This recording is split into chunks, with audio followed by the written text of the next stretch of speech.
Good morning. My name is Deirdre Gordon, a member of the Board of Trustees. Welcome to all of you here and to all of you joining us online. We're so glad to have you with us this morning. A special welcome to visitors. Please join us for coffee and conversation across the hall after the service. There is so much going on here at MLUC. Be sure to check the back of your order of service and the MLUC.org website for updates about upcoming events. This community is one of hope and caring where every person matters. We aspire to live our values every day, keeping love at the center of everything we do. This is a challenging time in the world and in our country, and now more than ever, MLUC offers a safe and nurturing place. You are welcome here. Everyone is welcome here. Our worship team for today includes Reverend John Morehouse, our senior minister. We're very happy.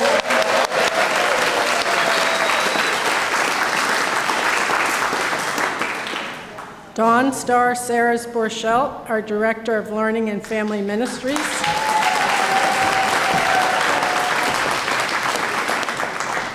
Deborah McKnight, our worship associate.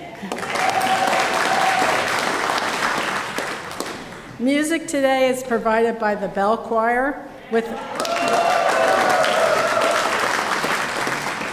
under direction of our music director, David Brown.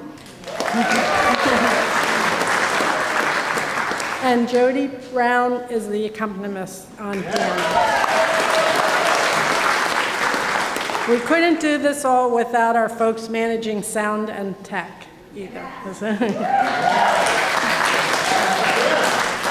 So now, please silence your electronic devices and join me in affirming our mission.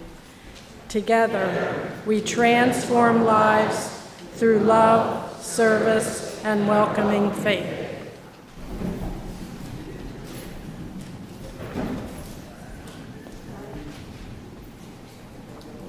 We don't use tucked away.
Good morning.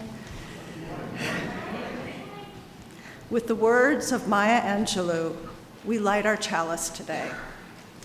I long, as does every human being, to be at home wherever I find myself. Please stand now in body or spirit to sing together hymn 123, Spirit of Life.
I learned this story as an African folktale, but I can't find any actual information about where it came from or how it came to us, so take that provenance with a grain of salt.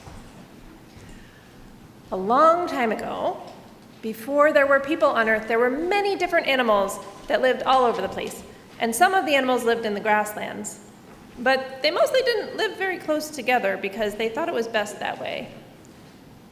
One such animal was hyena. Hyena decided that hyena needed a new home, and so he found the perfect place. It was far away from all the other animals, it had sweet water, and it was protected by the shade of a big baobab tree. And if you don't know what those look like, you should go look it up after church because they are bizarre and very beautiful. So hyena wanted the best home possible. So everyone who would see it would know how important he was in the grasslands.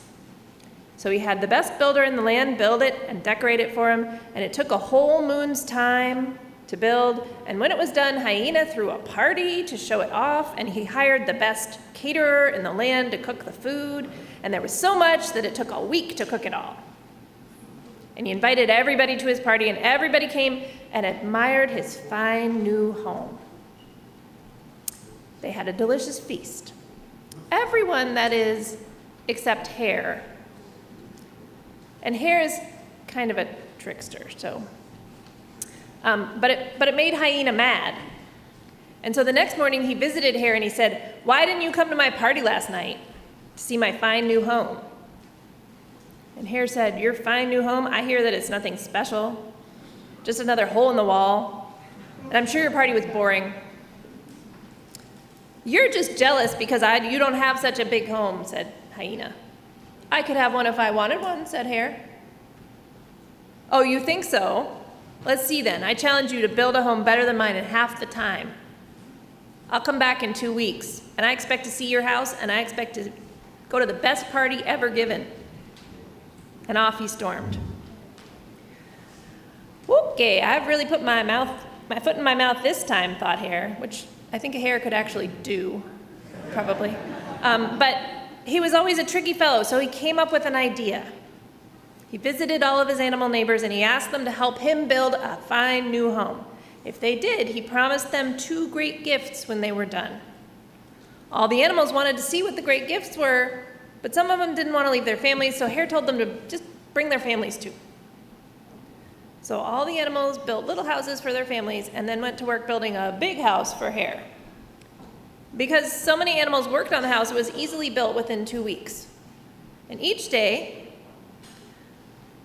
while his neighbors built his house, Hare picked up a log and a stick and spent his time lying around, tapping out beats on the log.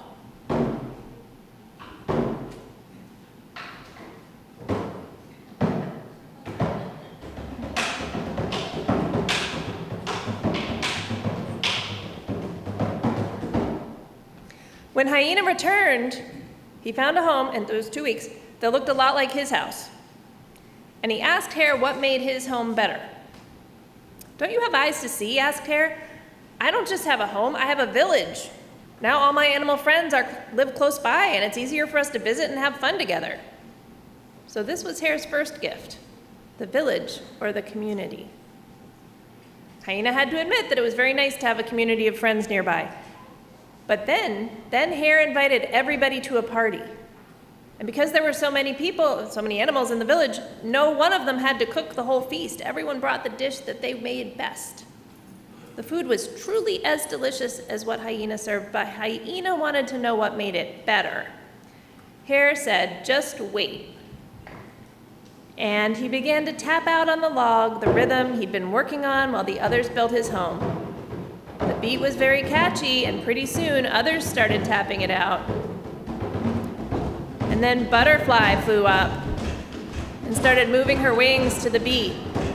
And before you know it, everyone was making music and dancing.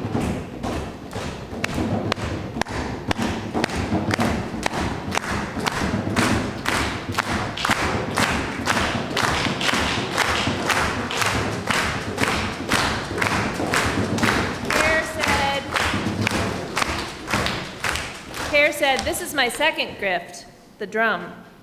Hyena had to admit that Hare's party was better because of the drum.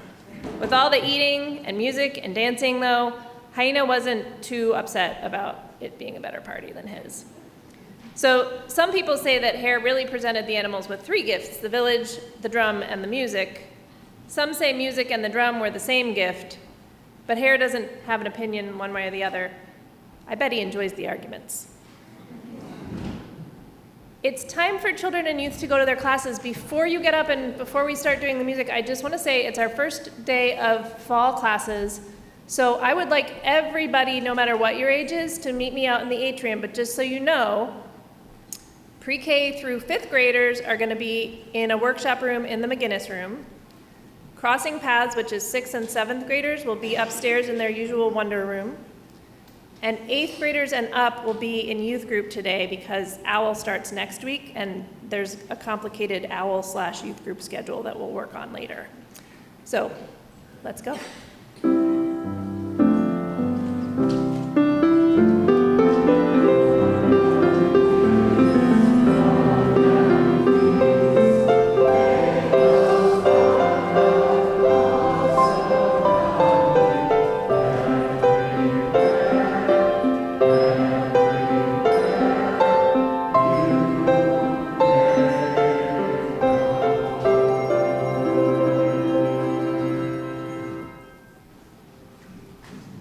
Each month, we donate half of our collection to a worthy organization in need. The recipient of MLUC's September offering outreach is Access Services. Today, Mark Bors, Director of Community Development for Access Services, is here to tell us about the important work of this organization. Will you come up, Mark?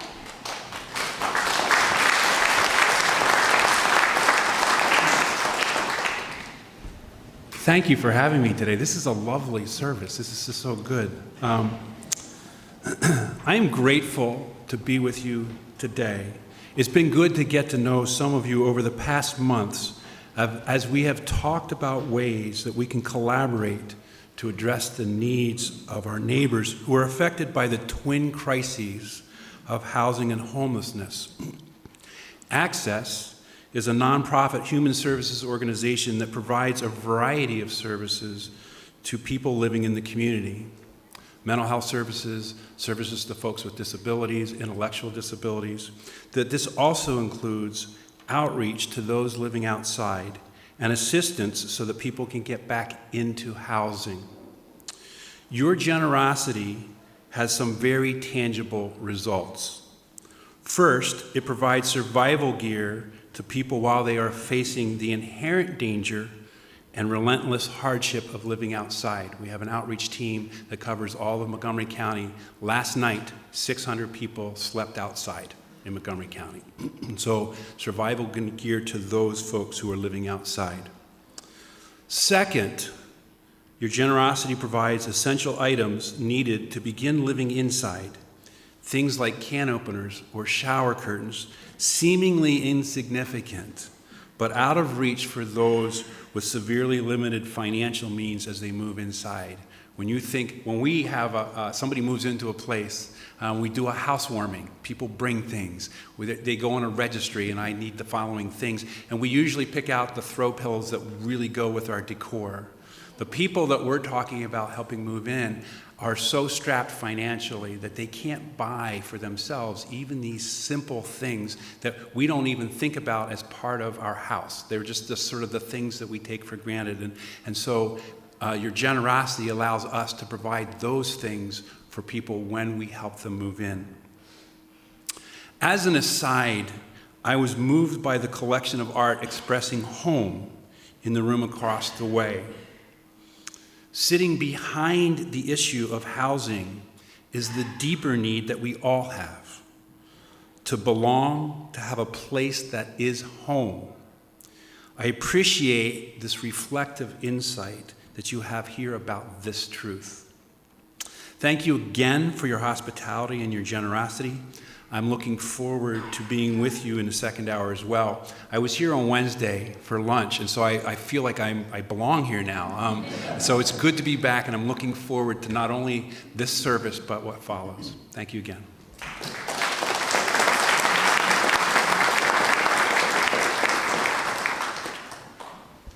To make a cashless donation, whether watching remotely or from here in the sanctuary, please follow the instructions on the screen or on the back of the page of the order of service. The offering will now gratefully be received. Will the ushers come forward?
At this time in the service, it is our custom to share our personal joys and sorrows and concerns, knowing we will be heard, accepted, and supported. As a community, we acknowledge each joy or sorrow by lighting a candle and saying together, "We hold you in our hearts." Julia and Mark Hurl are excited to share the news with their MLUC family that their daughter Joan was married on September 12th to Tara Hicks. Joan grew up in this church and was a very active member of the youth group. The brides are living in Connecticut. Tara works at Quinnipiac University, and Joan is studying at Yale to be a pediatric nurse practitioner. Julia and Mark couldn't be happier or more proud of these amazing young women. Yeah.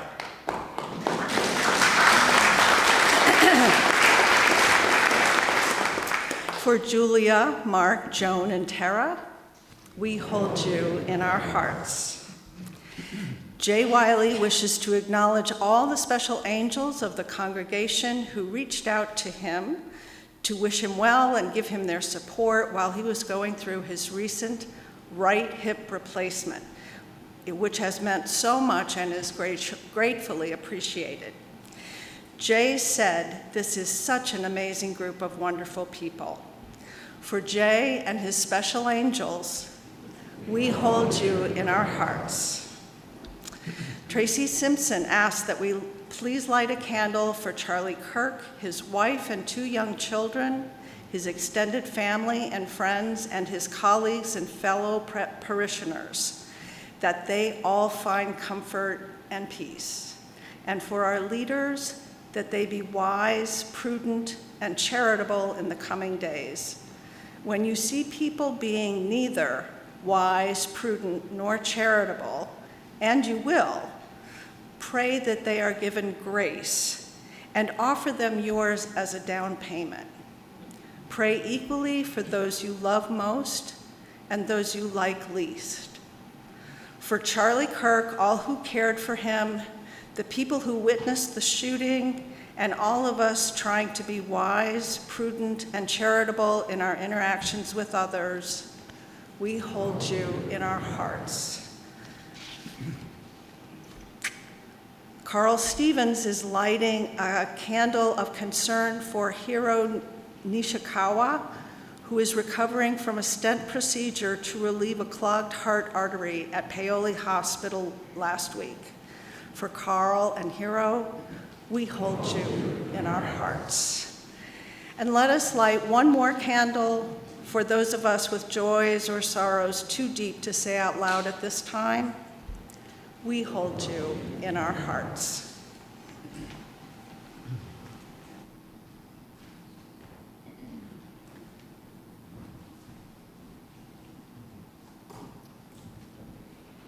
Well, it's good to see you all.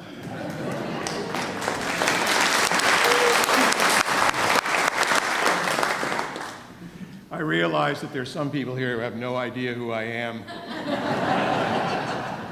I'm John Morehouse, and I am the senior minister here, along with an incredible congregation, incredible leaders, incredible staff who've been holding this place together since my accident in July. The knee is coming along just fine, a little bit more torpedo leg for a while, but I should be fine. I want to acknowledge my beautiful partner, Frances, for all she's done. And I want to, thank you.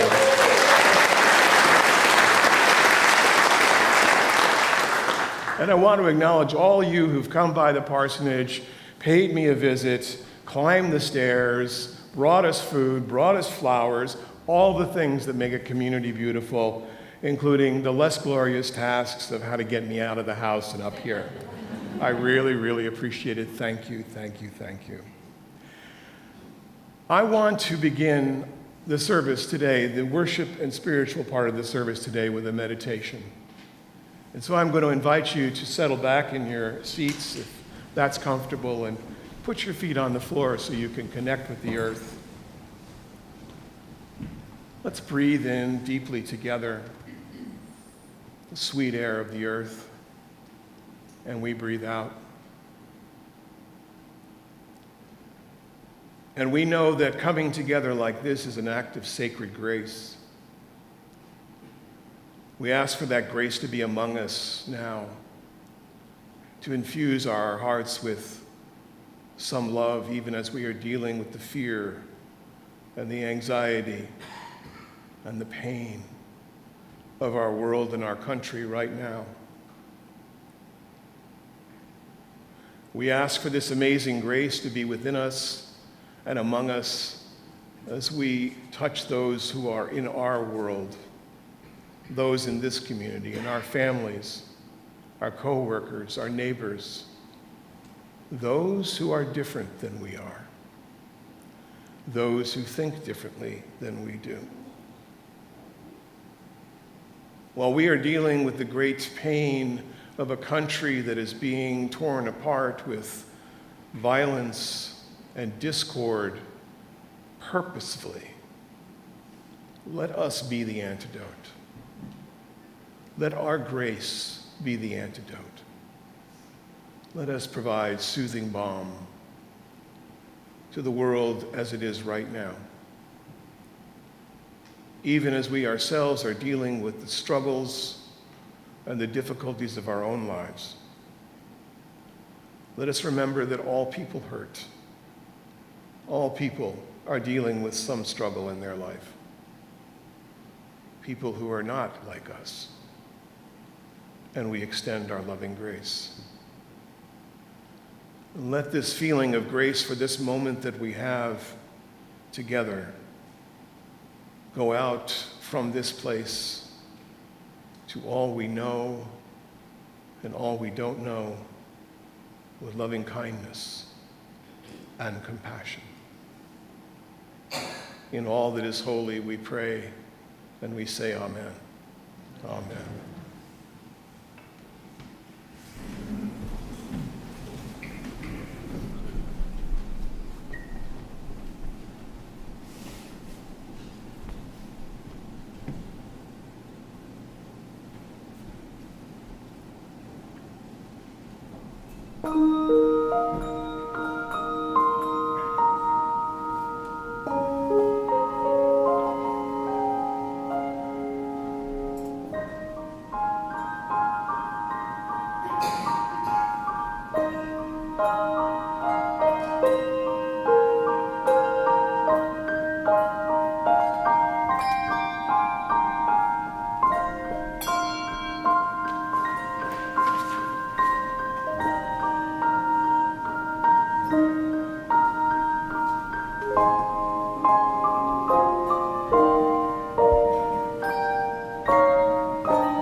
I begin with a story, as I often do.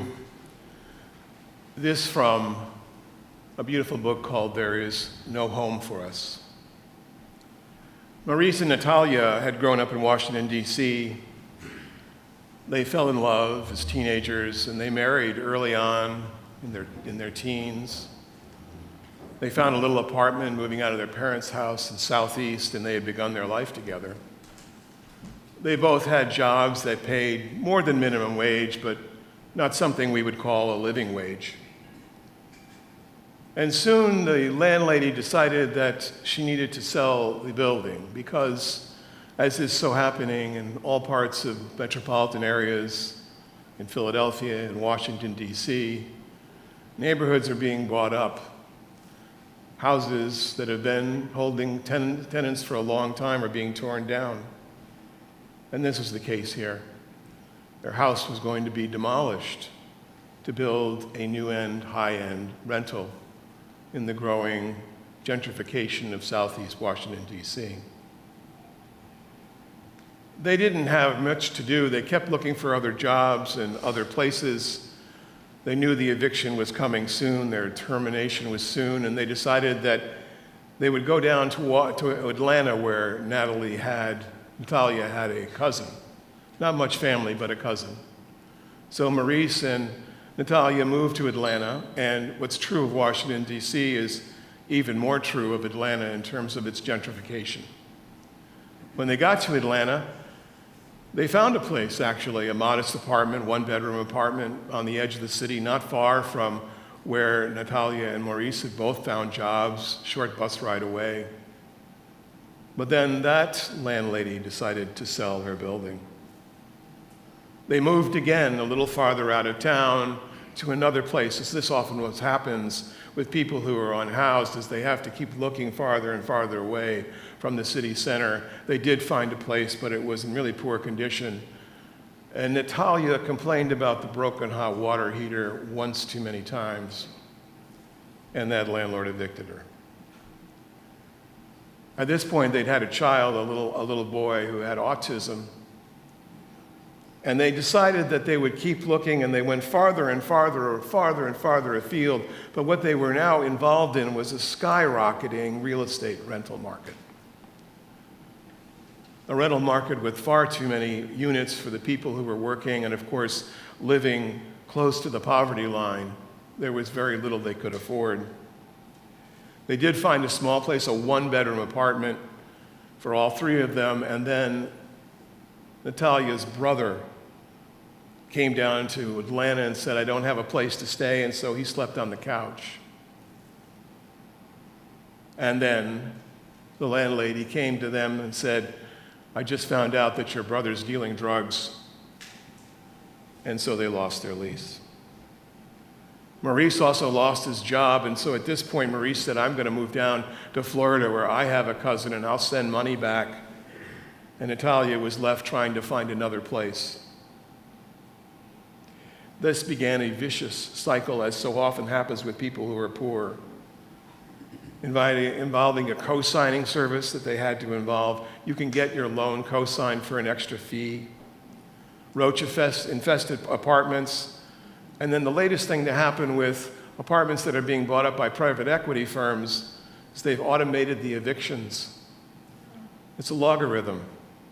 If you're 2 days late, you're evicted.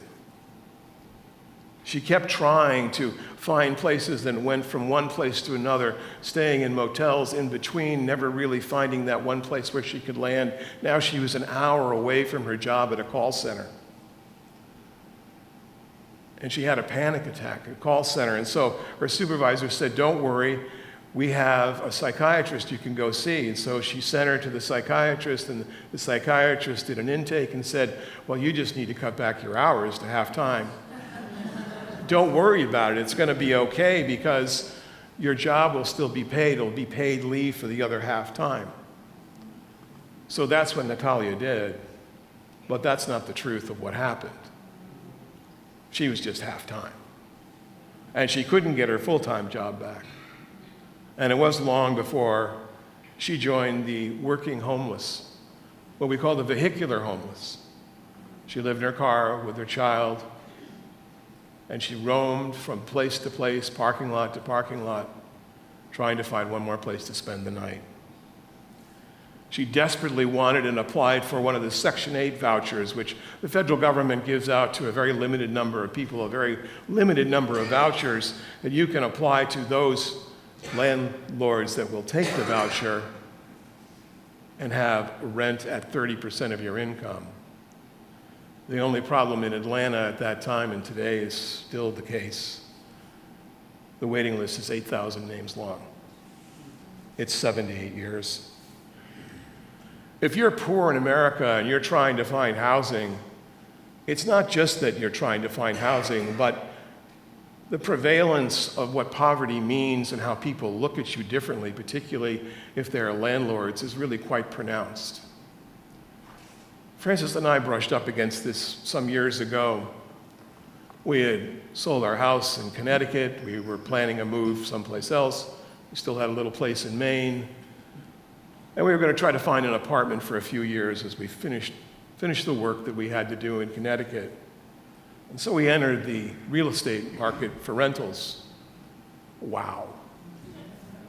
That was an eye-opener. We looked at hundreds of apartments, and they were in terrible condition. Or they wanted half my paycheck, which was saying a lot. And at the end of the day, we found this little cottage on Long Island Sound, a little summer beach cottage. Not much to speak about, but it was a great location, and the rent was right. And as we were sitting there and talking to the landlady, she does the credit check right there. She has her laptop, she pulls it up, you have to come up with a paycheck stub, and she does the credit check, and she's doing the credit check. She looks up at us with wide eyes, and she says, "Wow, I've never rented to people like you before. Why don't you own a house?" And that's when it struck me. This is the reality. The reality for most people is they're suspicious of you if you're poor, and they're not likely to rent to you. Landlords often don't even bother to return phone calls, much less show people anything. What I learned from this is that there's a misconception about poverty and homelessness in America. And the misconception is, and I think many of us, and I know myself, I would put myself in this category, many of us think of the homeless as lazy or on drugs or somehow mentally incapacitated. And that is sometimes true. But that's not the reason they're unhoused. Those are exasperating symptoms of poverty and homelessness in America. The reason they're being unhoused is really quite simple. There just isn't enough housing, enough affordable housing. And that is the reality in America today. What I realized also is that there are so many people who are in the real estate business who are trying to cannibalize on decaying cities in America. I've seen this in Philadelphia. I've met people who are trying to salvage homes, trying to turn them around so that they could house people who need them, but it's a drop in the bucket. And if you drive downtown Center City or into Fishtown or northern Philadelphia, you'll see these houses are being torn down and high-end apartments are going up. And the thing that is really disturbing is that a lot of these houses that maybe even go into foreclosure are being bought by private equity firms that are then doing one of two things. They either tear them down immediately or they cannibalize them until they are ready to be torn down. And then they tear them down and put up high-end apartments. We've taken the right of owning a home or being sheltered even in America, and we have done what we've done with healthcare, and we've commodified it. We've commodified it. And the subprime mess that we all went through in 2008, anybody remember that? Yeah. That was cannibalizing real estate. That was putting people in homes they could not afford because they had chopped up the mortgage debt in such a way that all it would take is somebody else to deal with the problem later down the road. And of course, the whole thing came crashing down, which made it only worse for poor people. Last Sunday, Lloyd Cole told you a little bit about what we're going to be doing over the next 3 months or 4 months here at MLUC, that we're going to deal with the issue of being unhoused and poverty and homeless in America. And we're going to do this because we've realized that the time has come for us to take a more proactive and systemic stand towards the problem of homelessness in America. Amen to that. That we realize that it's not enough just to deal with the symptoms of it, which are profound, but that we need to study, understand, and then put ourselves in positions where we're actually encountering poverty and homeless in America, not as some wanna situation, but as a way for us to understand how it is we're actually going to change what little part of the world we can.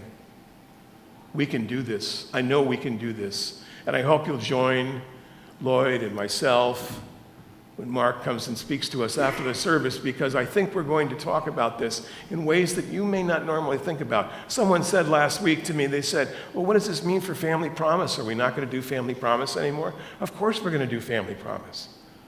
That's vital. I mean, but it's a little bit like the founder of the Salvation Army said, you know, if you're picking the babies up out of the river, eventually you got to go up the river and see who's throwing the babies in, right?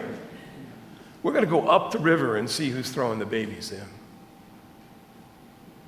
Our commitment to this issue is emblematic of any number of other issues that we could take on. And it's exhausting, right? Are we exhausted? Yeah, we're exhausted. I'm exhausted, and I'm on the second floor of the parsonage. Francis feeds me food. I lose 20 pounds. I'm great. I'm exhausted for a lot of reasons, but I think the thing that is really important for us to remember is if we're exhausted, imagine how poor people are feeling in all of this mess. So friends, I hope you'll participate, because participation is part of the consciousness that we need to draw to be together. As I've been immobilized over the summer, I've realized a lot of things. One of them is you actually don't need that much. Your world doesn't need to be full of all the things we need to do all the time.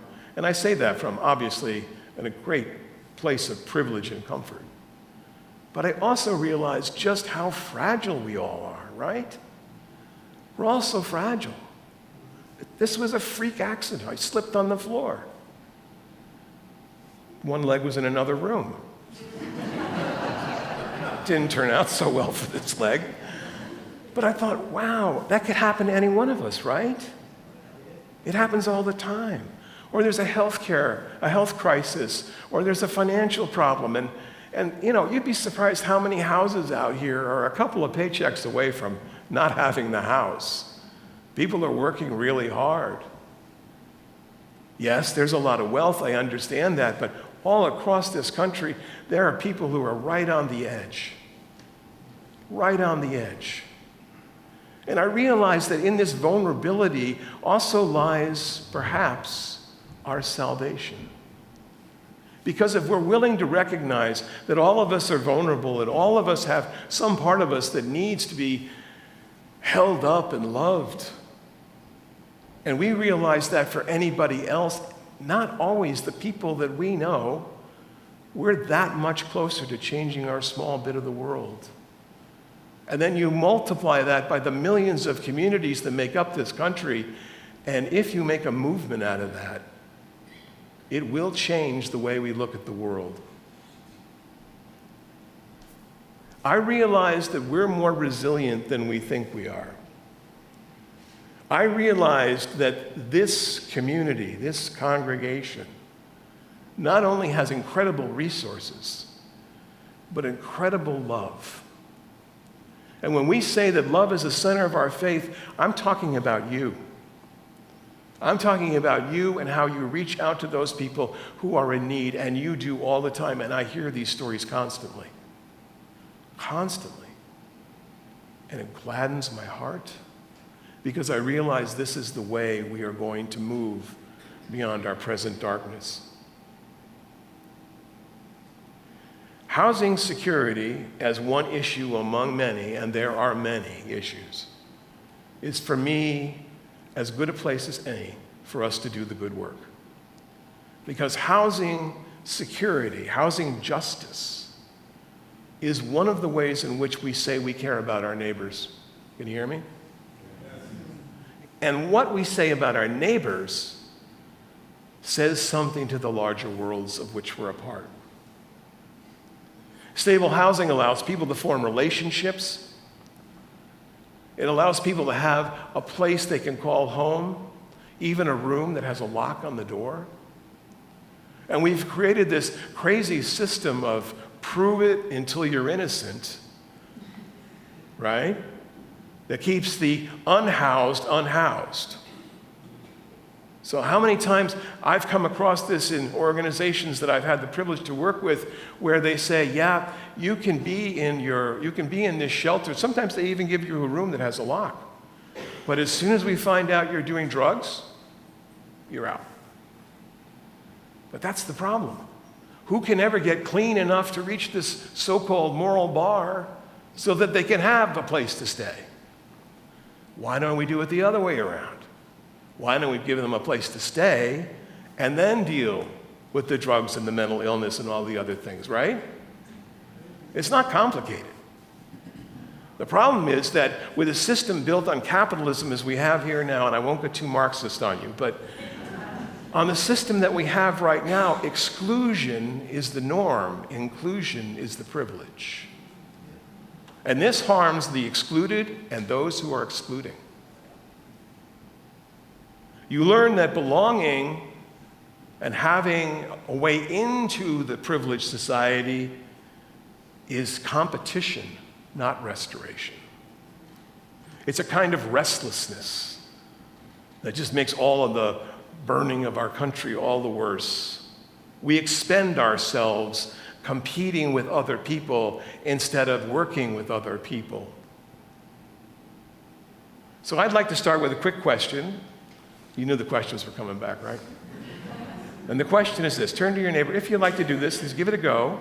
Turn to your neighbor, and the question is, what does home mean to you? And let's take just a few minutes to ask that question and hear from one another. What does home mean to you?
Thank you, everybody. Thank you, everybody. I appreciate that.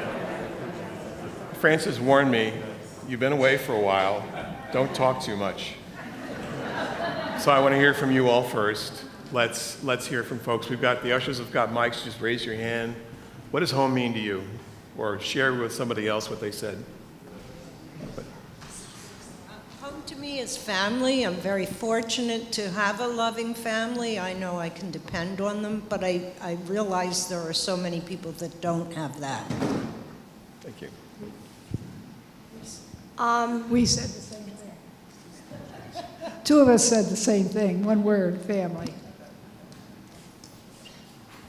Good neighbors. Good neighbors in the back, yes. To me, home means a place that you can stay, be happy, eat, and a home can be ugly on the outside but be beautiful on the inside, and it can be ugly on the inside and be beautiful on the outside.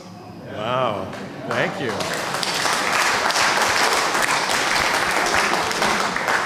I'm impressed. That's a great Zen way of looking at things. Thank you. Molly? Safety, comfort, and love. Safety, comfort, and love. If you think of home from a spiritual basis, you can never be outside of your divine home, no matter where you are. Thank you. Maybe one more, yeah? To me, home imbues one with self-worth. And that's something that unhoused folks are lacking, unfortunately. Right. Thank you. All right, here's another question, just a raise of hands. Who grew up around here? Yeah, that's kind of what I thought. You know, I've served, this is my fourth congregation that Francis and I have had the honor of serving, and I've never met so many people that actually grew up here. Or if I'm in some other part of the country, I find out you grew up here. and I don't know, earlier in June, I think it was, Ron D'Annunzio, our fabulous facilities manager, took me, Francis and I, on a tour. He grew up around here. And it was great. Ron took us to where he grew up as a kid, and he said, I'm 3 blocks from Eddie and Tommy, his co-workers, and this is the church I went to, and here's the school I went to, and he took us out to have pizza, what else? And then we went out to have Italian ices, and there were 2 Italian ices, and he said, you know, if this one's busy, you go down the street to the other one. He showed me all this, and I got to tell you, Francis and I were a little envious. I mean, we grew up in small towns, but we've moved our entire life. The longest place we stayed was when our kids were in elementary and high school. And I really think that that's a sense of home that touches on everything that we're saying here. That we understand it to not just be where we are in place, but how we relate to other people. And this brings me to what I think is going to be a critical piece of our work together in the 3 years I have left with you. And that is to shift from this understanding of ourselves as purely individuals, part of something, to being that something that is part of us. Moving from the individual to a communal consciousness. Moving away from just seeing ourselves as our own pilots alone and realizing that all of us depend on one another. The prevailing myth in housing insecurity, among many other ills, is that it's a problem of the individual, right? You need to pull yourselves up by your own bootstraps. Not only does that not work physically, it doesn't work even metaphorically. Who pulls themselves up by their own bootstraps? I can tell you I can't. Chances are you can't either. You need other people. We are, by our very nature, communal people. And when we're here together and we're being in fellowship together, we are actually part of, stay with me, a communal consciousness. Now, in case you think I went off the deep end on this, I didn't.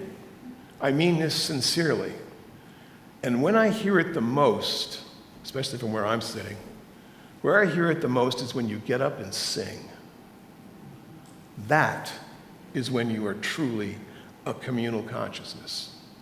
You sing because you are doing it together.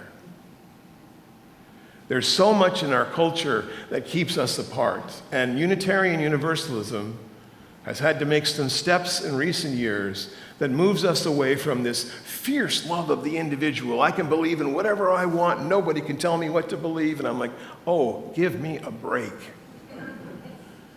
One of our most beloved curriculum, adult curriculum for years and years was building your own theology. Anybody take that? I imagine some of you probably did, yeah. And it was a great theology. I mean, it was, you come in there and you talk about what I believe and what I want to do and what I think happens after heaven or after I die and all these things that's me, me, me, me, me. But friends, we got to move beyond that. We got to be part of a creating theology together. Can you hear me? We got to be part of something that's deeper and bigger than just ourselves. And we can do it. I know we can do it because I've seen you do it. I've seen you do it in relationships with other people. I've seen how you show up for people in need without saying anything else about it. Individualism, especially now in this maddening time, is part of what's creating this maddening time. Because we've got individuals. We got individual political leaders that think they're the only individual. And look where that's gotten us. The point is that individualism alone is not going to do it. And we need to stop teaching ourselves and our children that to be human is to be somehow radically alone. I mean, I remember, like many of you do, when I first came across Walden Pond from Henry David Thoreau, right? 10th grade English class. There he is, living out in Walden Pond, being his own individual, his own person in nature, finding out who he really is. Except that Thoreau actually didn't live all by himself out there. He'd go to Emerson's house for dinner every night, which was about a mile down the road in Concord. The responsibilities of self-belonging alone are crushing us. That's why we have to do something different. And that different is, how are we going to meld our consciousness together? I realize I'm on thin ice here. Meld our consciousness together in a way that will actually create a new kind of community. That people will walk in here and they'll go, as they are doing now, there's something happening here. What is happening here? I think what we're going to end up doing is moving beyond this enlightenment mentality that each individual is all that you need in the world to understanding that we're actually having to be part of one another's lives in ways that we don't normally think about doing. We think about, what happens in your house happens in your house. When I was younger, I used to call this be Italian, right? Yeah, get in your business. Because that's how we connect with one another. We understand that we're vulnerable and we try to do something different. There's a persuasive and pervasive interconnectedness that makes us part of a community like this one. Can you hear me on this? Yeah. This is very important. We're going to need to move beyond individual beliefs. They're fine, but we need to find out what it is we believe together. They say in Africa, South Africa, and Central Africa, they have this Swahili term, Ubuntu. Ubuntu. Ubuntu is sometimes translated as I am because you are, and you are because I am. That's what I'm talking about. To look for the meaningful connections that to move us into a rhythm of the collective that we didn't have individually before. That's the solution, friends, to the insanity we're living through right now. That's the solution. And I know that not everybody will agree with me on this, but I think if we try to practice this understanding of a communal consciousness, we will actually change the world, however small. But we won't be doing it alone. It'll be a movement. Because you yourself are not going to stop the tanks from rolling down the streets. Maybe you will for a while. What will happen is when we start thinking as a people on the ideals that made America great, that we still believe that they're there, that are beyond any one individual, right?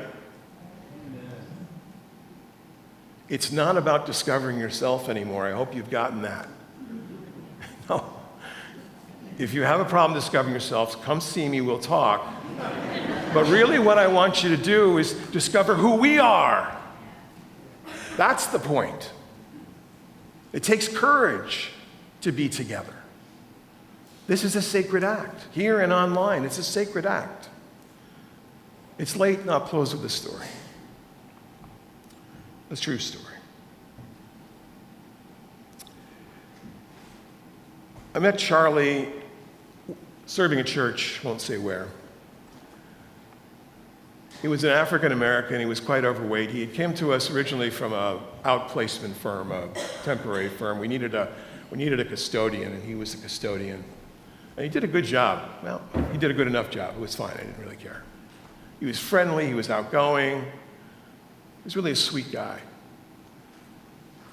And I realized that there was something that was missing in his life. And I would talk to him about it. He said, well, I've separated from my wife, and we just had a little baby girl, and she was born prematurely, and my wife and my baby girl are living with her mother. And I said, well, where are you living? Oh, here and there. And then I realized that Charlie was living in his car because I would show up sometimes in the morning and the car was parked there, and I thought, hey, Charlie's here early. See? Charlie wasn't there early, he spent the night there until he was getting chased off the parking lot by the police. Charlie, it turns out, was a part of the vehicular unhoused. He was living in his car. He was doing a great job. Until someone, and again, I won't say where this was, on the board of that congregation, discovered that Charlie had been formerly incarcerated. And he hadn't put that down on his employment application. He hadn't checked the box, as we say.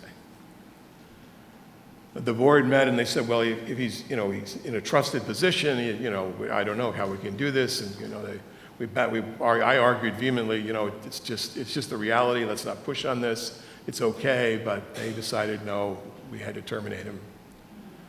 And my heart was broken.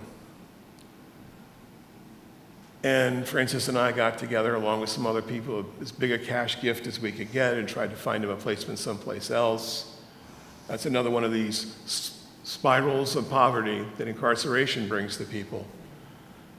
And as we sent him off, we were all crying. And I want to believe, because I never saw Charlie again, I want to believe that he was able to find a place. He was able to find another job and find a place and bring his wife and his baby girl back together. But I don't know that, because I lost touch with him, as one does lose touch with people in the real world in which we live, right? This point we're at right now, this nexus, this crossroads between all the things that are wrong in our country, can begin at a very personal and yet communal place. We can make the difference in people's lives. Really make a difference in people's lives. And that is why we have chosen this topic to focus in on. I see this as a flagship for what we are becoming as a congregation, as a community, as a consciousness joined together. My friends, we are at a critical hinge right now in my time with you in this 5-year ministry.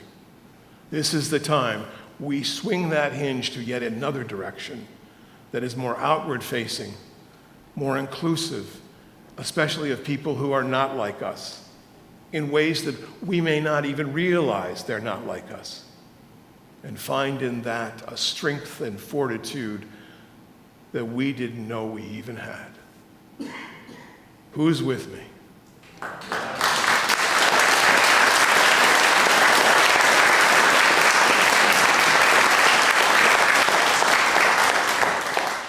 Let's rise in body or spirit as we sing together Blue Boat Home, number 1064.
From Shaman Stern, when evil darkens our world, let us be the bearers of light. When injustice slams the doors on people, let us pry it open. When shelter is lacking, let us be the builders and the makers of homes. When food and clothing are needed, let us be the providers. Where knowledge is denied, let us be the champions of truth. When dissent is stifled, let us be the voices that speak truth to power.